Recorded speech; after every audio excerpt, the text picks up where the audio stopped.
Hello friends, हम आज start करेंगे chapter 9 of Jain yoga, avoidable mistakes. Okay. Poor soul, the centre of my sinful earth, fooled by those rebel powers that the array, why dost thou pine within and suffer birth, painting thy outward walls so costly gay? Why so large a cost having sought lease, those thou upon thy fading mansions spend? इस पूरे जो quotation है इसमें Shakespeare बोल रहे हैं कि जो हमारी जो आत्मा है, जो कि पूरे सारे कर्मों का जो सेंटर है हमारे, वो हमारे रिबेल पावर्स मतलब विद्रोही शक्तियों के द्वारा उसे बेवकूफ़ बनाया जाता है, और हम जो है अंदर से बहुत ही दुखी रहते हैं और बार बार हमको जन्म लेना पड़ता है, और हम अपनी केवल बाहरी बाहरी चीज़ों के लिए भागते रहते हैं। ओके। और जो हमें इसका जो मतलब इन बाहरी चीज़ों के लिए हम भागते रहते हैं, और उसका जो हमको जो उसके लिए हमें जो कॉस्ट देना पड़ता है, जो हमको उसके लिए जो चीज़ चुकानी पड़ती है, वो बहुत बड़ा कॉस्ट है एक छोटी सी चीज़ के लिए, क्योंकि हम यहाँ थोड़े समय के लिए रहते हैं इस संसार में, लेकिन हमको जो हम पूरे सुख यहाँ पे भोग रहे हैं उसके लिए हम बहुत बड़ी जो है कीमत चुकाते हैं। Okay. Substitute ignorance for sinful and replace rebel powers with the IES centres within section 1 of the brain which are in rebellion, and we would understand the above quotation better in the light of Jaiन योगा। तो आपको यहाँ पर जो अज्ञान है, अज्ञान शब्द का यूज करना है सिंफुल के स्थान पे। ओके। जब हम कोई काम करते हैं ना, हम बोलते हैं नहीं हमसे इसमें पाप हो गया, तो आपको अपने को पापी नहीं समझना है, या किसी दूसरे के सेंस में भी। तो बस आपको वहाँ पे अज्ञान शब्द का यूज करना है। इसका मतलब ये कि उसको ज्ञान नहीं है इस चीज़ का। अगर कोई भी काम आपको लगता है ये सही नहीं है, ओके। और rebel powers with the IES centres, जो भी विद्रोही शक्तियाँ हैं हमारे माइंड में, जो भी मतलब हमें लगता है ना, कई बार हम कोई काम करते हैं, हमें लगता है ओ ये हमारे अपोजिट ही चले गया, मीन्स ये हमारे हित में नहीं था, लेकिन फिर भी हमने कर दिया। तो ये जो विद्रोही शक्तियाँ हैं उनको IES सेंटर्स कहोगे आप। हम अभी आई मतलब इंटेलिजेंस होता है, ई मतलब इमोशनल सेंटर होता है, और एस सेंटर मतलब सेंस्यूस मतलब जो सेंसेशनल सेंटर होता है, सेंसियोसिटी सेंटर ऐसा बोलते हैं इसको। पहले इसमें मेंशन किया गया है, और आपको इससे पहले मैंने जो हमारी शायद फर्स्ट वीडियो थी उसमें डिस्कस किया इसके बारे में। मीन्स यहाँ पे एस सेंटर में मेनली हमारी जो पास्ट मेमोरीज होती हैं, और हमारी जो सेक्स पावर है, और सब अनकॉन्शियस जो हमारे एक्ट्स हैं वो यहाँ से आते हैं। ओके। तो अभी हम इसके बारे में आगे बात करेंगे। Section 1 of the brain which are in rebellion, मतलब जो कि विद्रोह में है हमारे, and we would understand the quotation better in the light of Jain yoga. Okay. हम ये जो कोटेशन है उसको जैन योगा के थ्रू हम समझेंगे। Okay. we note that the three distinct ways in which coded impulses enter our body are food entering, breathing, sensation of sound, touch, sight and smell. We shall first note their operation and effect and then pass on to the corrective methods. तो हमारे अंदर जो भी चीज़ें हमको प्रभाव मतलब हमारे अंदर जो भी प्रभाव पड़ता है चीज़ों का, वो 3 तरीके से पड़ता है। फूड एंड ड्रिंक से, ब्रीदिंग से, और जो ये टच, साउंड, स्मेल ये सब है इसके थ्रू पड़ता है। हम सबसे पहले हम देखेंगे कि कैसे ये चीज़ें हमारे अंदर आती हैं, और उसके बाद हम जाएंगे कि करेक्टिव मेथड्स क्या हैं, किस तरीके से जो है करेक्ट मतलब सही से हमारे अंदर इम्पल्सेस आएँ। ओके। कि उनका जो इफ़ेक्ट हो वो सही हो हमारे ऊपर। ओके। वो देखेंगे। The senses are not the self, जो सेंसेस हैं वो सेल्फ नहीं है। सेल्फ मतलब जो आप असल में हैं अंदर से। ओके। जो वैसे इसका अर्थ आप देखोगे तो लाइक आत्मा बोला जाएगा। तो हम आप जो है सेल्फ नहीं है, जो आपकी सेंसेस हैं वो सेल्फ नहीं है, और जो ऑर्गन्स हैं वो भी सेल्फ नहीं है। जो आपके फेफड़े हैं, जो आपका माइंड है, ग्रे मैटर है, जो इम्पल्सेस जो आपकी इम्पल्सेस हैं, जो नर्व सिस्टम है, माइंड है, ये सबको अगर एक साथ भी रख दो तो भी वो आपका सेल्फ नहीं बनाएंगे, है ना। क्योंकि आप इन सबसे अलग हो ना। जब आप बहुत छोटे थे तब आपका हाथ का साइज़ कुछ और था, मतलब पूरे शरीर का साइज़ कुछ और था, फिर चेंज हो रहा है। और जब भी आप क्या, जब भी हम सब यहाँ से जाते हैं तो हमारी बॉडी नहीं रहेगी, तो मीन्स वो हमारा सेल्फ नहीं होता है ना। तो yet we may say my hand, my foot, my heart, my nerves, my brain, my mind, my hearing, my sight। हम बोल सकते हैं मेरा हाथ, मेरा पैर, मेरी आँख, मेरे मेरे कान, है ना। लेकिन what is that thing which claims all these and yet which all these put together cannot claim it? आप कौन सी ऐसी चीज़ है जो बोलती है मेरे कान, मेरे आँख, मेरा नाक, और अगर इन सबको भी एक साथ आप रख दो, मतलब पूरा शरीर भी ये नहीं बोल सकता, पूरा शरीर को भी आप एक साथ रख दो तो वो ये नहीं बोल सकता मेरा हाथ, ठीक है, क्योंकि मेरा कौन कह रहा है यहाँ पे, है ना। तो वो आपका जो सेल्फ है वो बोल रहा है ये मेरा, है ना। तो आप इन सबको एक साथ भी रख दोगे तो भी वो नहीं कह सकता कि ये मेरा है, क्योंकि बॉडी, एक मरे हुए इंसान की अगर बॉडी है तो उसके अंदर कौन है ऐसा कहने वाला कि ये मेरा है, कोई नहीं है फिर तो। ओके,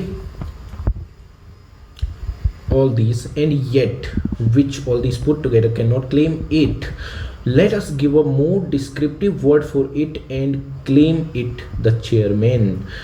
मतलब उसको नाम दे रहे हैं हम चेयरमैन, जो इस चीज़ का क्लेम कर सकता है ना। दिस चेयरमैन हैज़, मतलब कौन कहेगा ये सब मेरा है, हम उसको नाम दे रहे हैं chairman. Okay, this chairman has under him a senior managing director and a junior managing director. These two have under them 5 directors. Between them they are supposed to manage this wonderful mechanism, the human body। okay, तो इसको ऐसे समझते हैं, मान लो कोई आपका, हम आपके सेल्फ की बात कर रहे हैं, सेल्फ, इसके अंदर हमने बोला सीनियर मैनेजिंग डायरेक्टर और ये जूनियर मैनेजिंग डायरेक्टर, इनके अंदर हमारे 5 चीज़ें हैं बोल रहा है, 5 लोग हैं जो इसके अंदर काम करते हैं बोल रहा है, और ये पूरे बॉडी को मैनेज करते हैं, है ना, ऐसा बोल रहा है। तो 5 डायरेक्टर्स कौन है? आई सेंटर हमारा, intelligence, okay, in the spot which consciously commands reasons and guides, जो भी आपका कॉन्शियसली कमांड देता है हमारे सारे जो कारण हैं और सभी गाइड्स जो देता है, पूरा मतलब रैशनल जो डिसीजन होते हैं ना, सोच समझ के लिए जाने वाले, वो आई सेंटर इंटेलिजेंस हमारा लेती है। और दूसरा है ई सेंटर, मतलब हमारा इमोशनल सेंटर बोल सकते हो, ठीक है। Is the spot which spontaneously arouses all crude और नोबल फीलिंग्स, सारी जो अचानक से जो सब उत्पन्न होती हैं हमारी बेकार की फीलिंग्स और अच्छी वाली फीलिंग्स, सारी ई सेंटर में। और जो एस सेंटर है आपका, उसमें क्या होता है? Is the spot which commands all subconscious और unconscious reflexes, means reactions arising from concealed memory of men's pre evolutionary past, activistic perversities and और रिफ्लेक्सेस कंडीशनड देयर फ्रॉम। यहाँ पे एस सेंटर में क्या होता है? वो सारी चीज़ों को कमांड करता है जो कि आपके सबकॉन्शियस और अनकॉन्शियस एक्शंस होते हैं। साथ ही साथ जो ये अनकॉन्शियस रिफ्लेक्सेस होते हैं, मतलब रिएक्शन होते हैं, वो आते कहाँ से हैं? कहाँ से आते हैं? वो हमारे जो पुरानी मेमोरी है, दबी हुई जो हमारी मेमोरी है, जो आप एकदम से याद नहीं आ, मतलब आपके एक्टिव माइंड, जो भी आपका ना एक्टिव ब्रेन होता है, मीन्स जो कॉन्शियस ब्रेन होता है, उसमें एक्टिव नहीं होती, क्योंकि सारी मेमोरीज तो आपको याद नहीं है ना अपने पास्ट लाइफ या इन सब चीज़ों का। तो वहाँ से जो आती हैं हमारी मेमोरीज, उनको कंट्रोल करेगा, मतलब उनका सब मैनेजमेंट रहेगा, जो कि हमारी प्री इवोल्यूशनरी पास्ट से आती है। वही बात हो गई, प्री इवोल्यूशनरी पास्ट मीन्स जो आपका इवोल्यूशन होता आ रहा है ना, वहाँ से जो आपकी मेमोरीज हैं, और एक्टिविस्टिक परवर्सिटीज़, जो आपकी वहाँ से जो बेकार की आपकी आदतें हैं, परवर्सिटीज़, जो आपकी ऐसी आदतें हैं जो कि सही नहीं है, ओके, तो वो सारी आदतें जो वहाँ से आ रही हैं, कंडीशन देयर फ्रॉम, मतलब वहाँ से जो आपकी प्री इवोल्यूशनरी पास्ट से जो भी बेकार की जो सारी आदतें आ रही हैं, जिनको आप एक्सप्लेन भी नहीं कर सकते, मैं ऐसा करता क्यों हूँ करके, है ना। कुछ आदतें ऐसी होती हैं जो आप संभाल नहीं पाते हो, है ना। या फिर आप ये समझ लो ना, कुछ ऐसी आदतें हैं ना जिनकी वजह से आपको लगता है समझ में भी नहीं आता यार ये क्यों है मेरे अंदर। कैसे इसको एक्सप्लेन करें। मान लो जैसे ना जैसे कोई ऐसी बात इसको इसी बहुत सी ऐसी चीज़ें हो सकती हैं, लेकिन एक एग्जांपल लो। जैसे कोई इंसिडेंट आपके साथ पास्ट में हुआ था, उससे संबंधित आपके माइंड में बहुत बुरी एक यादें बन गई हैं, और जैसे ही कोई व्यक्ति या किसी चीज़ से आपको वो याद आता है तो एकदम से आपको बहुत ज़्यादा गुस्सा आ जाता है, आपको समझ भी नहीं आता यार ये कहाँ से ऐसा हुआ। मीन्स बहुत कुछ एक्टिव हो जाता है आपके अंदर। तो ऐसे ही बहुत सारी और चीज़ें। Okay, the M centre is the spot which combines the above mentioned thoughts, feelings and reflexes to form a specific decision. It is like a mathematician। मतलब क्या है, जो भी ये IES सेंटर की इंटेंसिटीज होंगी, मानो आपका इमोशन भी किसी काम को करने के लिए कह रहा है कुछ, और आपका जो आई सेंटर है वो भी, तो वो मिल के कौन सा डिसीजन बनना चाहिए, वो अगले आपका 10th चैप्टर में जो मैकेनिज्म होता है ना, उस वाले चैप्टर में आपको पता चलेगा कि कौन सा मतलब इंटेंसिटी क्या क्या रहेगी तो कौन सा काम होगा करके।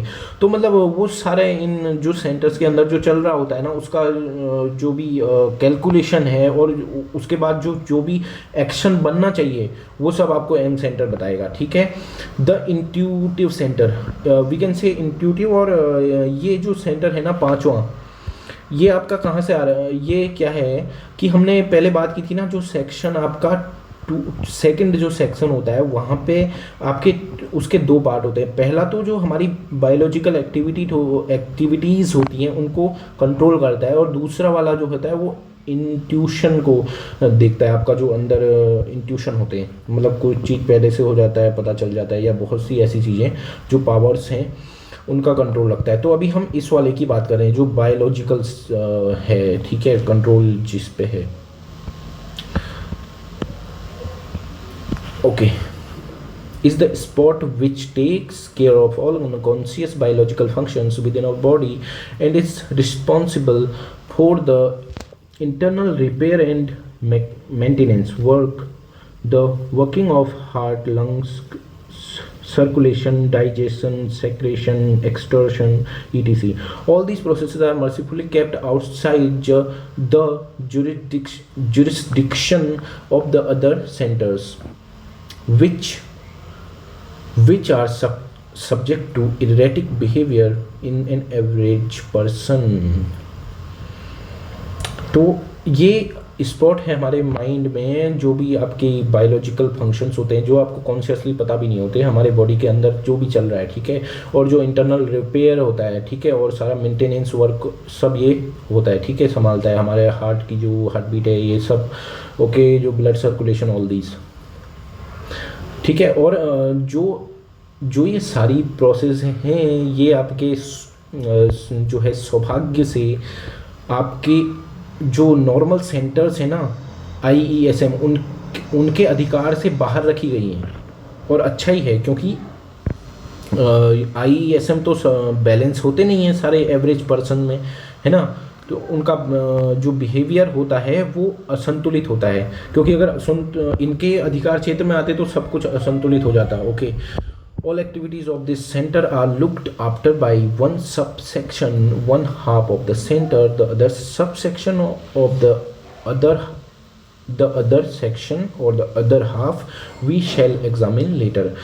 बोला ना मैंने 2B जो सेक्शन है उसका हाफ सेक्शन इस चीज़ को लुक्ड आफ्टर, मतलब उनके इसके द्वारा देखा जाता है। एक ही सब सेक्शन के द्वारा ये सारी चीज़ें देखी जाती है। जो अदर वाला है उसको हम बाद में देखेंगे। ओके, ये यहाँ पे बोल रहे हैं जो अदर सेक्शन है उसको बाद में देखा जाएगा। ओके, और दिस यहाँ पे जो आई सेंटर है वो मोस्ट सीनियर है। The coded impulses which enter the human body through nutrition, breathing, sensation of sound, touch and smell। Okay, these 5 spots, depending on the impulses, they will reach the particular spots where they are decoded, that is translated, and the center issue the commands accordingly, and the outgoing commands is the pure mind energy state। बहुत important बात। देखो, बाहर के संसार में बहुत कुछ है ना, बहुत कुछ चल रहा है, बाहर के संसार में बहुत कुछ चल रहा है, लेकिन किसी एक ही जो घटना है उसको आप अलग अलग तरीके से देख सकते हो। ये संसार है, मान लो यहाँ पे एक व्यक्ति है, ये दूसरा है, जिसका IES 3 सेंटर मान लो शुरुआत क्योंकि जो हमारे में एक्टिव होते हैं एक नॉर्मल ह्यूमन बीइंग में, अगर इसका आई सेंटर ज़्यादा है इसकी तुलना में, उसकी इंटेंसिटी ज़्यादा है, तो ये बाहर की दुनिया में केवल इंटेलिजेंस के थॉट्स यहाँ से ज़्यादा लेगा, अपने ब्रेन में ज़्यादा जाएंगे वो, मतलब वो इंटेलिजेंस वाली ही चीज़ें देखेगा, ओके, मतलब जो उससे रिलेटेड है। लेकिन दूसरा जो इमोशनल है वो इमोशन वाली ही चीज़ें बाहर ज़्यादा देखेगा, क्योंकि बाहर की चीज़ें एक इंसान पे उसके माइंड के अकॉर्डिंग उस पर फ़र्क डालती है ना। ये तो आप देखते ही हो, कोई अगर एजुकेटेड है, कोई अच्छा व्यक्ति है, तो बाहर उसका सर्कल भी वैसा ही होता है, वैसी ही बातें करेगा, वही सब, और कोई दूसरे तरीके की। तो ये सब उनके सेंटर्स पे डिपेंड होता है। इसीलिए जो हमारे जो इम्पल्सेस हैं वहीं ज़्यादा पहुंचेंगे, मतलब उसी हिसाब से पहुंचेंगे पर्टिकुलर स्पॉट्स पे, जो चीज़ आपकी ज़्यादा तेज होगी, है ना। बाहर तो सब कुछ अवेलेबल है, हर चीज़, तो क्या लेते हैं वो आप पर है, आपके सेंटर्स पे है। तो आप अंदर से ठीक बनेंगे तो बाहर तुम्हें वैसे ही ठीक लगने लगेगा, ओके। तो ये है in yoga the first 3 centres are described as gunas, sattva, rajas और तमस। सत्व आई सेंटर को बोलते हैं, रजस ई centre, Tamas S centre. In an average person,